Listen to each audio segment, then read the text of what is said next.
గత 4-5 రోజులుగా తెలంగాణ రాష్ట్ర అసెంబ్లీలో తెలంగాణ రాష్ట్ర బడ్జెట్ రాష్ట్ర ప్రభుత్వం ప్రవేశపెట్టిన తర్వాత దానిపైన జరుగుతున్నటువంటి చర్చలన్నీ కూడా మనం చూస్తున్నాం. అయితే మన దురదృష్టం ఏంటంటే తెలంగాణ రాష్ట్రం ఏర్పడినటువంటి ఈ 10 సంవత్సరాల కాలం నుంచి కూడా తెలంగాణ రాష్ట్ర బడ్జెట్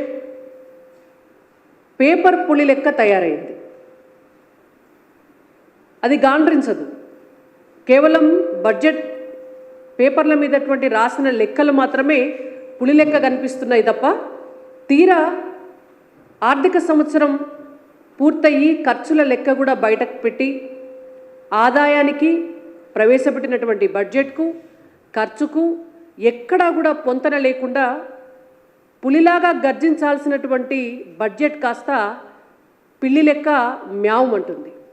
అది మన తెలంగాణ రాష్ట్ర బడ్జెట్ తీరు. నేను పేపర్ పులి లెక్క ఎందుకు మారింది తెలంగాణ బడ్జెట్ అని ఎందుకు చెప్తున్నా అంటే మీకు చాలా విషయాలు చాలా లెక్కలు మనం పరిశీలిస్తే అర్థమవుతుంది. ముందుగా 2024-2025 ఆర్థిక సంవత్సరానికి సంబంధించినటువంటి బడ్జెట్ను 2,91,059 కోట్ల రూపాయలతోటి ఆర్థిక శాఖ మంత్రి మల్లు బట్టి విక్రమార్క గారు ప్రవేశపెట్టడం జరిగింది. అయితే ఇందులో ఒక కంపారిజన్ చేస్తే మనం 2023-24 ఆర్థిక సంవత్సరానికి 2024-25 ఆర్థిక సంవత్సరానికి పోల్చి చూస్తే ఒక 700 కోట్ల రూపాయలను పెంచి కొత్త బడ్జెట్ని ప్రవేశపెట్టింది కాంగ్రెస్ పార్టీ ప్రభుత్వం. అయితే బడ్జెట్ని ప్రవేశపెట్టే రోజు ఈ ఆర్థిక సంవత్సరానికి అదే రోజు రాష్ట్ర ప్రభుత్వము సోషియో ఎకనామిక్ అవుట్లుక్ డాక్యుమెంట్ని కూడా ప్రవేశపెట్టడం జరిగింది. ఈ డాక్యుమెంట్లో కాంగ్రెస్ ప్రభుత్వం ఒక విషయాన్ని చాలా స్పష్టంగా మెన్షన్ చేసింది. 2014లో తెలంగాణ రాష్ట్రం ఏర్పడ్డప్పుడు తలసరి అప్పు దాదాపుగా ప్రతి తెలంగాణ బిడ్డ పైన 20,000 సుమారు రమారమి 20,000 రూపాయలు ఉంటే ఇవాళ 2024-2025 ఆర్థిక బడ్జెట్ని ప్రవేశపెట్టే రోజుకు అది 1,76,000 రూపాయలు అయింది అని.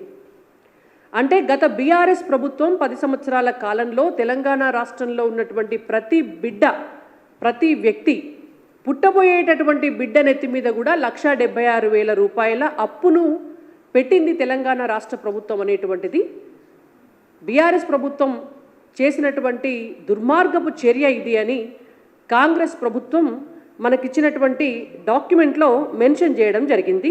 బీఆర్ఎస్ పార్టీని నిందించడం కూడా జరిగింది. ఇది అఫీషియల్ డాక్యుమెంట్.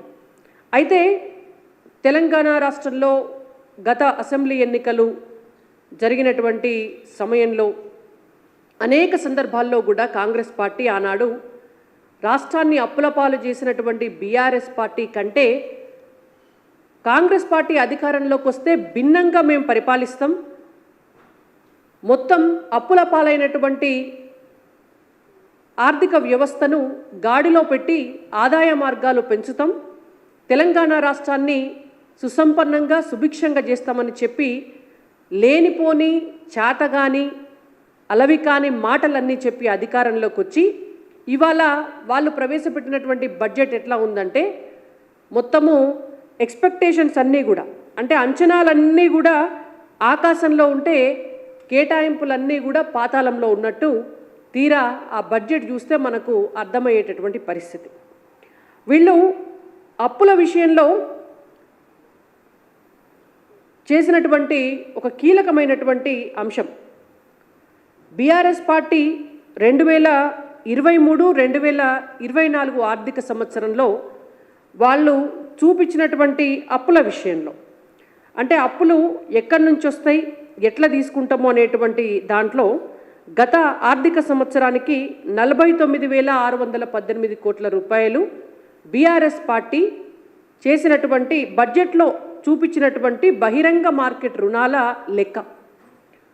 ఇప్పుడు కాంగ్రెస్ పార్టీ అధికారంలోకి వచ్చి బహిరంగ మార్కెట్ల రుణాలు 57,112 కోట్ల రూపాయలను బహిరంగ మార్కెట్ నుంచి మేము తీసుకుంటాము అని చెప్పి స్వయంగా బడ్జెట్లో వాళ్ళు ఇచ్చినటువంటి లెక్కనే నేను మీకు చెప్తున్నా. అంటే బహిరంగ మార్కెట్ నుంచి తీసుకుంటున్నటువంటి అప్పులే మీరు 8,000 కోట్ల రూపాయలు పెంచి చూపిస్తున్నారు.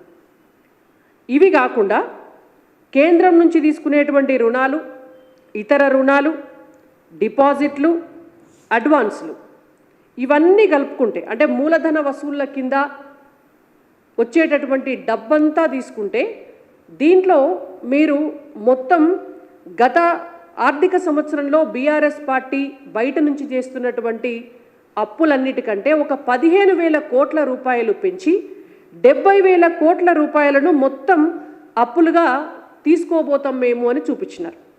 అంటే మీరు చూపించినటువంటి 2,91,059 కోట్ల రూపాయల్లో బహిరంగ మార్కెట్ నుంచి తీసుకోబోతున్నటువంటి అప్పులే 70,000 కోట్ల రూపాయలు చూపించారు.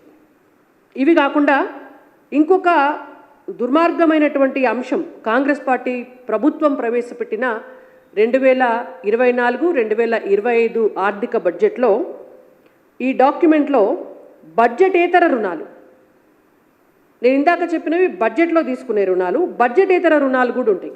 అవి వీళ్ళు కార్పొరేషన్ల నుంచి వివిధ ప్రాజెక్టులు కడతామనో లేకపోతే వివిధ పథకాల కోసమనో ఇన్వెస్ట్మెంట్స్ కోసమనో కార్పొరేషన్ల నుంచి రుణాలు తీసుకుంటారు. అది కొంత పర్సెంట్ తీసుకుంటారు. ఇంకొకటి ఇందులో రెవెన్యూ రాబడుల్లో పన్నేతర ఆదాయాన్ని 35,000 కోట్ల రూపాయలుగా చూపించారు.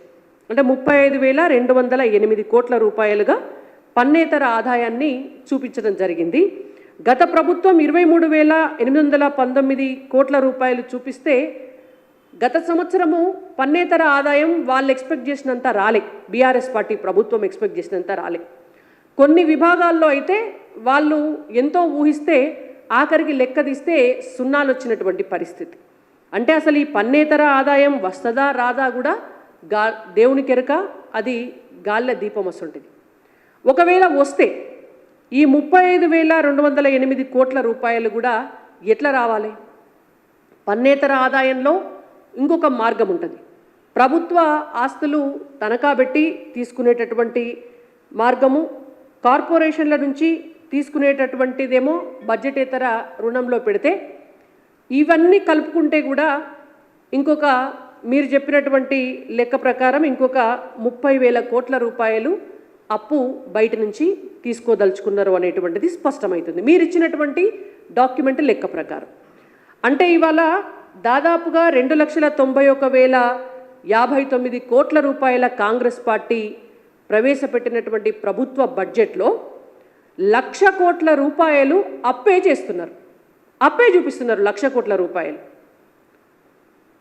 దీంతో పాటు ఇంకొక కీలకమైనటువంటి అంశం మొన్న ఆల్రెడీ మా కేంద్ర హోంశాఖ సహాయ మంత్రి బండి సంజయ్ కుమార్ గారు ఒక కీలకమైనటువంటి అంశాన్ని లేవనెత్తినారు. కాంగ్రెస్ ప్రభుత్వం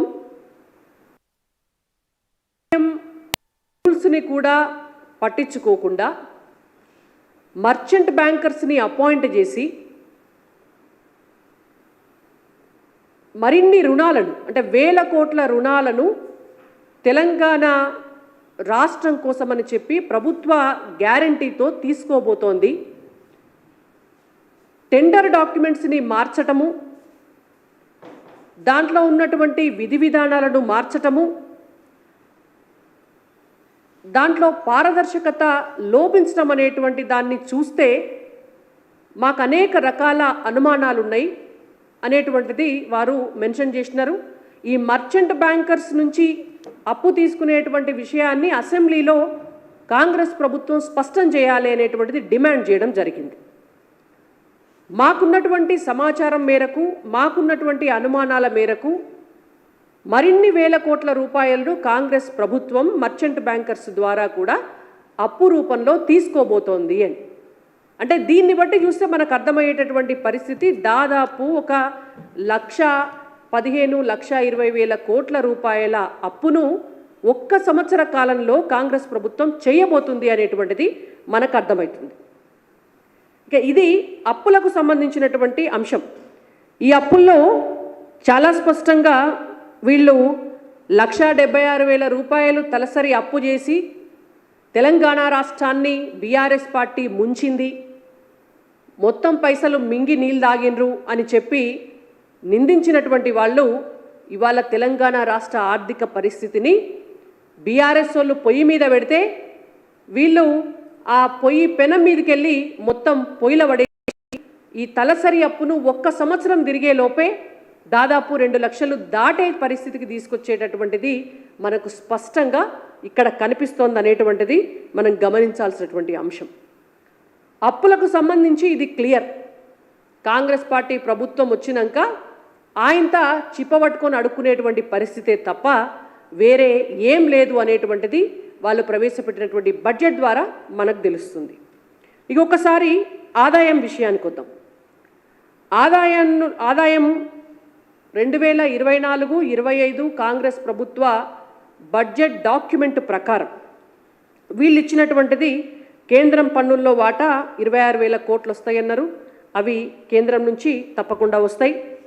పన్ను ఆదాయం విషయంలో గత ప్రభుత్వం 2023-24 ఆర్థిక సంవత్సరానికి 1,11,798 కోట్ల రూపాయలు పన్ను ఆదాయంగా ప్రజల ముక్కుపిండి వసూలు చేస్తే ఈ సంవత్సరం ఆర్థిక సంవత్సరానికి 2024-25 ఆర్థిక సంవత్సరానికి కాంగ్రెస్ పార్టీ పన్ను ఆదాయం ఎంత వస్తుంది ప్రజల నుంచి అని మెన్షన్ చేసిన దాంట్లో 1,38,181 కోట్లు పన్ను ఆదాయంగా తెలంగాణ రాష్ట్ర ప్రజల నుంచి వస్తాయి అని మెన్షన్ చేయడం జరిగింది. ఇవాళ మేము ఒక్కటే ప్రశ్న అడుగుతున్నాం కాంగ్రెస్ ప్రభుత్వాన్ని. ఎకాఎకిన ఎగ్దమ్గా మీరు దాదాపుగా 27,000 కోట్ల రూపాయలను పెంచి చూపిస్తున్నారు పన్ను ఆదాయంగా. పన్నులు ఎట్లా వస్తాయి? అయితే లిక్కర్ ఛార్జ్ ధరలు పెంచాలి, లేకపోతే కరెంటు ఛార్జీలు పెంచాలి, లేకపోతే భూముల రిజిస్ట్రేషన్ ఛార్జీలు పెంచాలి. ప్రజల దగ్గర నుంచి ప్రభుత్వం ఇచ్చేటటువంటి సర్వీసులకు గాను తీసుకునేటువంటి పన్ను పెంచితేనే మీకు పన్ను ఆదాయం పెరుగుతుంది. మరి 27,000 కోట్ల రూపాయలు ఒక్క పన్ను ఆదాయంనే ఒక్క సంవత్సరంలో మీరు పెంచదలుచుకున్నారు అంటే మొత్తం ప్రజల నడ్డి విరుస్తారా? ప్రజల సంపాదనను ముక్కుపిండి వసూలు చేస్తారా? మరి మీరు ఎన్నెన్ని ఛార్జీలు ఏ రంగంలో ఎట్లా పెంచుతారు? మరి దానికి ప్రజామోదం ఉన్నదా? మీరు అధికారంలోకి వస్తే ప్రజా సంక్షేమం ముఖ్యం మాకు, ప్రజా పాలన ముఖ్యం మాకు, మేము ప్రజలకు అన్ని ఫ్రీ ఇస్తాము అని చెప్పి ఇవాళ ప్రజల నడ్డి విరిచేటటువంటి కార్యక్రమాన్ని మీరు బేషరతుగా అసెంబ్లీ సాక్షిగా బడ్జెట్ లెక్కల సాక్షిగానే మీరు ముందు పెడుతున్నారు. కాబట్టి మరి ఏ రకంగా 27,000 కోట్ల రూపాయల అదనపు పన్ను ఆదాయాన్ని మీరు పొందుతారు అనేటువంటిది స్పష్టంగా రాష్ట్ర ప్రభుత్వం చెప్పాల్సినటువంటి అవసరం ఉన్నది. ఇక పన్నేతర ఆదాయం గురించి నేను మీకు ఇందాకనే చెప్పినాను. అయితే భూములన్నా అమ్మాలా, లేకపోతే ప్రభుత్వానికి రావాల్సినటువంటి ఆదాయం పక్కదారి పడితే ఆ పక్కదారి పట్టేటువంటి మార్గాలను క్లోజ్ చేసి సిస్టమ్ని కొంచెం డిసిప్లిన్గా తయారు చేసి రావాల్సినటువంటి ఆదాయాన్ని తెచ్చుకుంటే ఆ పన్నేతర ఆదాయంలో మీరు చెప్పినటువంటి పైసలు వస్తాయి. అది చేసేటటువంటి పరిస్థితి కాంగ్రెస్ పార్టీ ప్రభుత్వానికి ఎక్కడా కూడా లేదు. కాంగ్రెస్ చరిత్ర ఎప్పుడూ కూడా అవినీతి చరిత్రే, అవినీతిని పెంచి పోషించే చరిత్రే తప్ప అవినీతి వ్యవస్థను గాడిలో పెట్టేటటువంటి పరిస్థితి కాంగ్రెస్ పార్టీ ఏనాడు అధికారంలో ఉన్నా చేయలేదు. కాబట్టి అది సాధ్యమవుతుంది అనేటువంటిది ఇవాళ నేతి బీరకాయ లాంటిది కాంగ్రెస్ ప్రభుత్వం ముఖ్యమంత్రి గారు చెప్పేటటువంటి గాడిద గుడ్డసుంటిదే. కాబట్టి దాని గురించి నిజంగా మనం ఆశలు పెట్టుకోవాల్సినటువంటి అవసరం లేదు. గ్రాంట్ల రూపంలో వచ్చేటటువంటి పైసల్ని కూడా ఒక 21,000 కోట్ల రూపాయలు వస్తాయి అని చెప్పి వాళ్ళు మెన్షన్ చేయడం జరిగింది. దీన్నంతా బట్టి చూస్తే మనకు చాలా స్పష్టంగా అర్థమయ్యేది ఏంటంటే ఆదాయం వస్తుంది అని ఎక్స్పెక్ట్ చేసేటటువంటి దాంట్లో 50% ఆదాయం వచ్చే మార్గం కనిపిస్తలేదు. అప్పులు చేస్తాము అని పెట్టినటువంటి దాంట్లో ఇంకొక 25-30% అప్పు పెరిగేటటువంటి అవకాశం మనకు స్పష్టంగా కనిపిస్తోంది. అంటే ఎక్కడ కూడా ఖర్చు కానీ వచ్చేటటువంటి రాబడి విషయంలో కానీ లేకపోతే వచ్చేటటువంటి పన్నుల విషయంలో కానీ ఏ క్లారిటీ కూడా లేకుండా వట్టి నోటి మాటలు కాగితాల మీద రాసి ఈ బడ్జెట్ని పేపర్ పులి లెక్క తయారు చేసిండ్రు అనడానికి ఇది చాలా స్పష్టమైనటువంటి ఆధారాలతోటి ఇవాళ మీ ముందుంచుతున్నాం. ఇంకొక కీలకమైనటువంటి అంశాన్ని నేను మీకు చెప్పదలుచుకున్నా. ఇది చాలా ఇంపార్టెంట్ విషయం, మనం గుర్తించాల్సిన విషయం.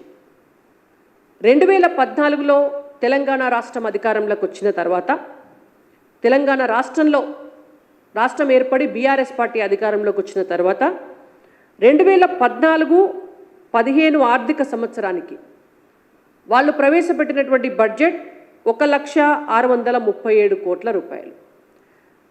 ఆ ఆర్థిక సంవత్సరం పూర్తి అయ్యి మరొక ఆర్థిక సంవత్సరంలో బడ్జెట్ ప్రవేశపెట్టేటప్పటికీ 14-15 ఆర్థిక సంవత్సరానికి పెట్టినటువంటి ఖర్చు లెక్క ఆనాటి ప్రభుత్వం చూసిన లెక్క ప్రకారం 62,306 కోట్లు.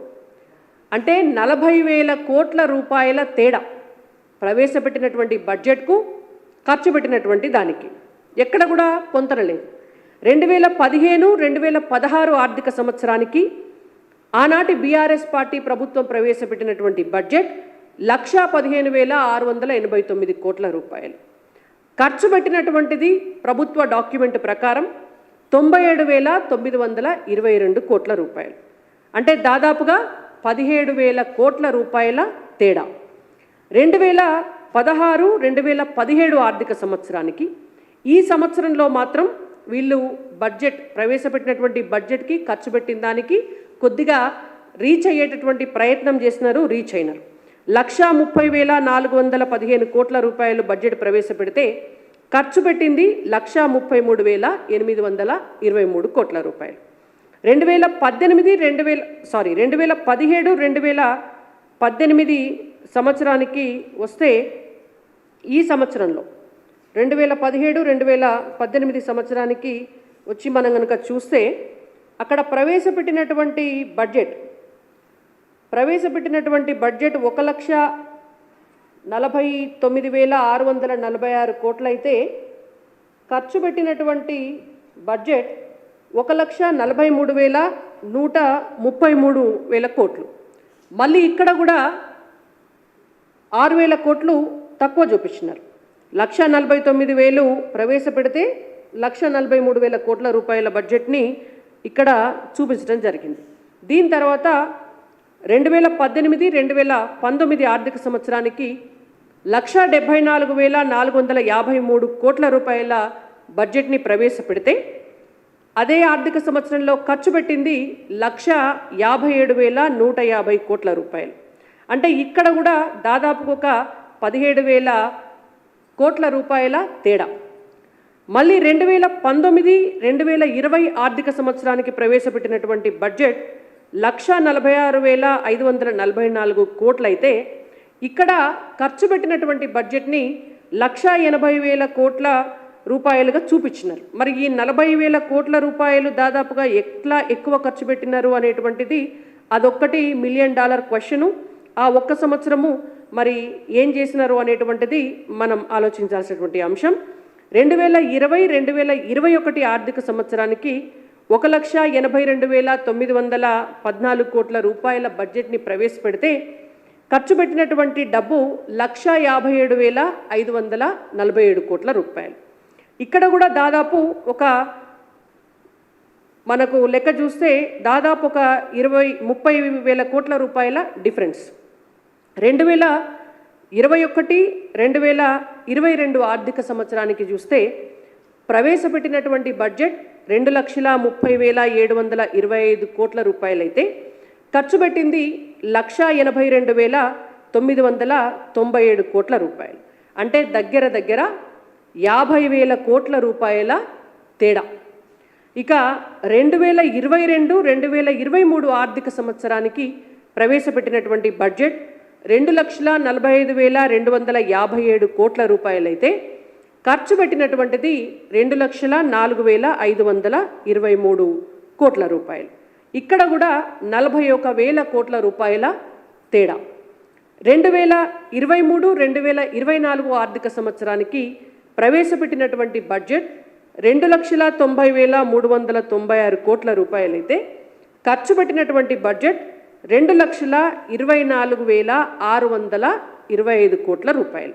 అంటే ఇక్కడ దాదాపుగా 66,000 కోట్ల రూపాయల తేడా, అంటే ఒక 17% డిఫరెన్స్. దీన్ని బట్టి చూస్తే మనకు అర్థమయ్యేది ఏంటంటే 1-2 సార్ల మినహా, 1-2 ఆర్థిక సంవత్సరాలు మినహా 2014-15 ఆర్థిక సంవత్సరం నుంచి 2023-24 ఆర్థిక సంవత్సరం వరకు ప్రతి సంవత్సరం కూడా ప్రవేశపెట్టినటువంటి బడ్జెట్కు ఖర్చు పెట్టినటువంటి డబ్బుకు ఎటువంటి సంబంధం లేదు అనేటువంటిది ప్రభుత్వం ఇచ్చినటువంటి గణాంకాలను బట్టి మనకు అర్థమవుతున్నటువంటి అంశం. అందుకే నేను ఈ ప్రెస్ కాన్ఫరెన్స్ స్టార్ట్ అయ్యేటప్పుడే చెప్పిన, తెలంగాణ రాష్ట్ర బడ్జెట్ పేపర్ పులి లెక్క తయారైంది తప్ప ఇది గర్జించే పులి కాదు. ఎండ్ ఆఫ్ ద డే ఇది మ్యావం అనేటువంటి పిల్లి లెక్క తయారైంది అని. ఇక ఈ సంవత్సరం 1,49,640 కోట్ల 2,91,159 కోట్ల రూపాయల బడ్జెట్ని 2024-2025 ఆర్థిక సంవత్సరానికి ప్రవేశపెట్టిండ్రు. మరి ఈ ప్రవేశపెట్టినటువంటి దాంట్లో పోయిన బీఆర్ఎస్ పార్టీ ప్రవేశపెట్టిన దానికంటే ఒక 700 కోట్ల రూపాయలు ఎక్కువ పెట్టారు మీరు. కానీ మీరిచ్చినటువంటి గ్యారంటీలు అమలు చేయాలంటే ఇంకొక 1,00,000 కోట్ల రూపాయలు ఎక్కువ కావాలి. మీరు బడ్జెట్లో పెట్టినటువంటి 2 గ్యారంటీలు అమలు చేయాలంటే కూడా దాదాపు 57,000 కోట్ల రూపాయలు ఎక్కువ కావాలి. మరి మీరు ఈ పెంచి గ్యారంటీల అమలు కోసము పెడతామన్నటువంటి 57,000 కోట్ల రూపాయలకు మరి బడ్జెట్ పెరగాలి కదా. అనేకమైనటువంటి హామీలు ఇచ్చినారు మీరు. విద్యకు పెద్దపీట వేస్తామన్నారు. గత ప్రభుత్వం 6% కేటాయిస్తే మేము ఈసారి 15% బడ్జెట్ని విద్యకు కేటాయిస్తామన్నారు.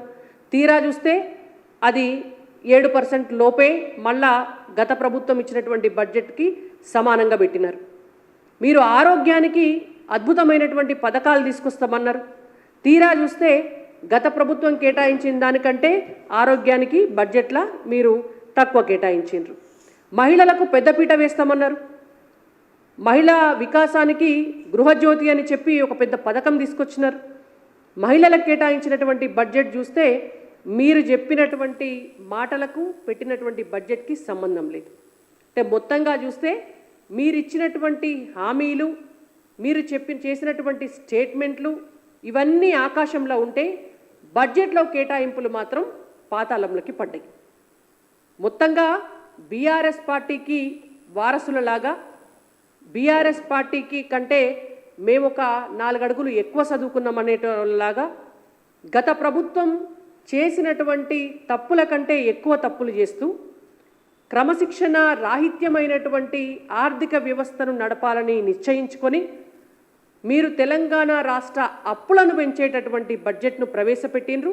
తెలంగాణ రాష్ట్ర ప్రజల తలసరి అప్పు కూడా పెంచే విధంగా ఉంది తప్ప ఈ బడ్జెట్ ఇందులో అంతకు మించి ఏమీ లేదనేది చాలా సుస్పష్టంగా కనిపిస్తోంది.